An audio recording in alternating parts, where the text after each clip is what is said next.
이걸 실천하고 투자를 어느 정도 하면은 부자가 되기 싫어도 부자가 될 수밖에 없습니다. 안녕하십니까 할러님들, 강원국입니다. 네, 제가 돈의 속성이라는 책을 읽고 이 책에서 당장 당신 인생에 도움이 되는 팁 5가지를 정리해 봤습니다. 제가 교보문고를 돌아다녔는데요. 160세를 찍은 책이 있는 겁니다. 저는 할 수 있다 퀀트 투자라는 책으로 겨우 8세밖에 못 찍었거든요. 이런 게 저는 엄청나게 부럽습니다. 그리고 출판사를 보니까 이 김승우 회장님이 스노우폭스 그룹의 회장인데 출판사 이름이 스노우폭스 북스더라고요. 와, 인쇄만 받으시는 게 아니라 네, 이 책을 판 돈을 전부 다 드시는 겁니다. 와, 정말 정말 부러웠습니다. 네, 이게 무슨 내용인가? 그거는 중요한 게 아니었습니다. 저한테는 시장은 늘 옳기 때문에 이 책을 그냥 무조건 샀습니다. 네, 돈 책이고 160세. 무조건 사야지. 그리고 역시 훌륭한 책이었습니다. 지난번엔 제가 이 엑시트라는 책을 소개를 했거든요. 송이창 님이 쓰신 거. 이거는 수백억 부자가 쓴 거고, 요 돈의 속성은 수천억 부자가 쓴 거거든요. 그래서 그런지 돈에 대한 철학적 레벨, 사고의 깊이가 이 돈의 속성이 훨씬 더 높습니다. 이 레벨이 훨씬 더 높아요. 그러나 저는 구체적인 사람이죠. 저는 그거보다는 내가 이 책에서 뭐를 뜯어가가지고 내가 활용할 수 있는가, 그게 더 중요했습니다. 사실 뭐 이 돈에 대한 철학적 레벨, 이 고민을 하시는 거, 이분의 돈에 대한 생각, 사고 이런 거 굉장히 흥미롭거든요. 꼭 읽어보셔야 되는데 일단 그거보다는 구체적인 거. 첫 번째, 혹시 당신 금융 문맹자이십니까? 한국이요, 금융 이해력 검사에서 143개국 중에서 77위라고 합니다. 우리 앞에는 미얀마, 몽고, 가봉, 우간다 같은 네, 경제 강국들이 있습니다. 네, 우리는 얘네들보다도 금융 이해력이 더 처지는 거죠. 그리고 금융 지식이 적으면은 투자나 금융 결정을 잘 못할 가능성이 굉장히 높고 나중에 신용 불량자가 된다든지 빈곤층으로 떨어질 가능성이 매우 높습니다. 자, 여기 김승호 회장이 90개 단어를 정리를 했거든요. 이 중에서 80% 이상 하면은 very good이고 50개 이하면은 네, 모든 걸 다 제껴버리고 이거부터 먼저 공부를 해야 됩니다. 이거를 안 하면은 아무리 열심히 일해도 당신의 노동과 재산은 맥없이 사라져버릴 것이다 라고 김승호 회장님이 경고를 했습니다. 네, 저는 그게 맞다고 봅니다. 저도 해보니까 90개 중에서 86개는 맞더라고요. 네, 그래서 제가 일단은 빈곤층에 떨어질 가능성은 좀 적어졌다고 볼 수가 있습니다. 그래, 투자 경제 유튜버인데 이거 모르면 어떡해. 그렇죠. 다 기본이 기본들인데, 그렇습니다. 2번, 당신 아직 1억이 없나요? 네, 적정한 투자를 하기 위해서는 1억이 필요합니다. 근데 어떻게 모으는가?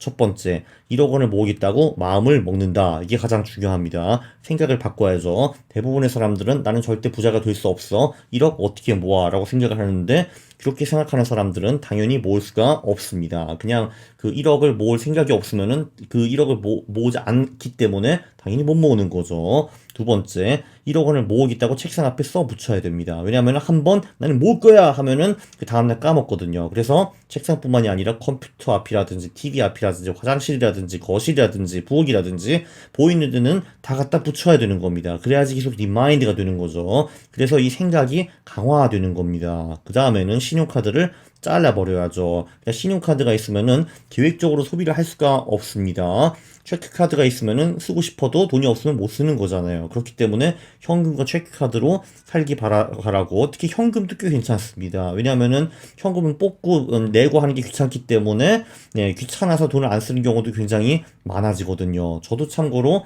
사회생활 때 처음 3년 동안에는 그냥 현금으로만 살았던 것 같고, 네, 그리고 한 4년 차부터 한 7년 차까지는 체크카드, 제가 신용카드가 하나 있었어요. 왜냐면 독일에서는 네, 비행기랑 호텔 예약을 할 때 신용카드가 반드시 필요하거든요. 그래서 어쩔 수 없이 그때 목적을 위해서 하나 만들었는데 그거 말고는 체크카드. 네, 지금은 제 자산이 1억이 좀 넘기 때문에 신용카드를 하나 사용을 하고 있습니다. 네, 통장을 용도에 따라 몇 개로 나누어 만든다. 네, 이거는 저는 안 했는데요. 일단 돈이 들어오면 예산 계획을 짜서 급여 통장, 생활비 통장, 저축 통장, 비상금 통장 이런 식으로 나눠 쓰는 것이 상당히 유력하다고 봅니다. 그리고 처음부터 1억을 만들려고 하면 굉장히 빡세겠죠. 네, 그렇기 때문에 1,000만 원을 먼저 만드는 겁니다. 1,000만 원은 사실 웬만한 사람은 1년 내에 다 모을 수가 있거든요. 1년이 아니라 반년 만에 모을 수 있을 것 같고, 이걸 먼저 만든 다음에 그 후부터는 이게 점점 더 가속화됩니다. 처음 1,000만 원이 힘들지, 그 다음 1,000만 원은 조금 더 쉽고, 그 다음 1,000만 원 조금 더 쉬워지고, 그 다음 조금 더 쉬워지고, 이렇게 해가지고 1,000만 원이 어영부영 5,000만 원 1억이 되는 거고요. 그리고 처음 1억이 사실 가장 어렵거든요. 그 다음 1억은 훨씬 더 쉽습니다. 그리고 그 다음 1억은 더 쉬워지고 하기 때문에 1억도 또 어영부영 하니까 또 5억이 되고 10억이 되고 뭐 이런 겁니다. 네. 3번 하이라이프냐 로우라이프냐. 참고로 하이라이프는 직장인 생활에서 직장을 다니면서 출세하는 길이고요. 로우라이프는 회사는 대충 다니면서 투자나 부업을 준비하는 그런 사람들입니다. 저는 당연히 로우라이프였고요. 하이라이프를 원한다면 김승우 회장의 팁이 있습니다. 직장에서 성공 원리는 매우 간단하다. 일단 자기 자신을 1인 기업으로 봐야 된다고 합니다. 그리고 상사와 회사는 내 고객이다.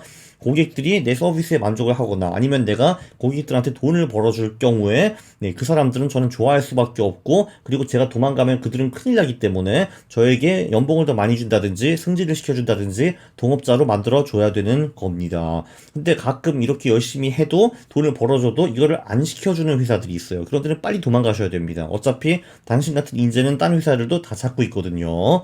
그리고 두 번째, 보고, 지시를 받고 업무를 끝냈다는 확인 보고를 하는 것이 굉장히 중요하다고 하고, 네, 맞습니다. 사실 저도 뭐 시켜놓고, 저도 팀장을 해봤으니까, 근데 보다 계속 답이 없어요. 네, 이럴 때가 사실 가장 불안하죠. 그리고 이런 식으로 제가 뭐 시켰고 까먹고 있었는데 3주 후에 너 했어 했는데 안 했으면은 그러면은 저도 짜증내고 얘가 일 못하는 놈이 되는 거고, 저도 그런 식으로 누락해가지고 일 못하는 놈이 된 적이 굉장히 많습니다. 네, 저는 하이라이프를 안 다녔거든요. 네.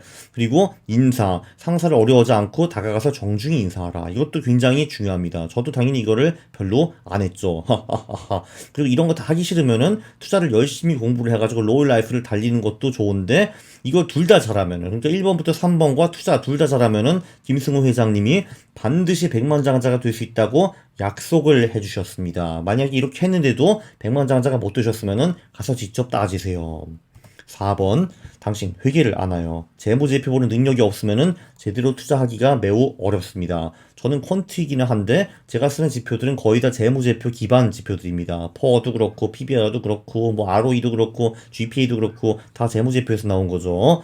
네, 투자한 기업, 그러니까 내가 주식을 산 그 기업의 사장이라고 생각하고 하루 종일 한번 재무제표를 들여다보라고 합니다. 그럼 뭔가 보인다라고 하고요. 부자가 되고 살아남고 싶다면 반드시 재무제표를 공부하라고 강조를 했고, 인생에 한 번은 꼭 해야 된다라고 강조를 했습니다. 이게 이 회계라는 게 사실 비즈니스 언어거든요. 그래서 만화로 쓴 회계학 쉬운 책부터 전공 도서까지 30권 정도 사가지고 이해될 때까지 다 읽으라고 합니다. 5번 쿼터의 법칙.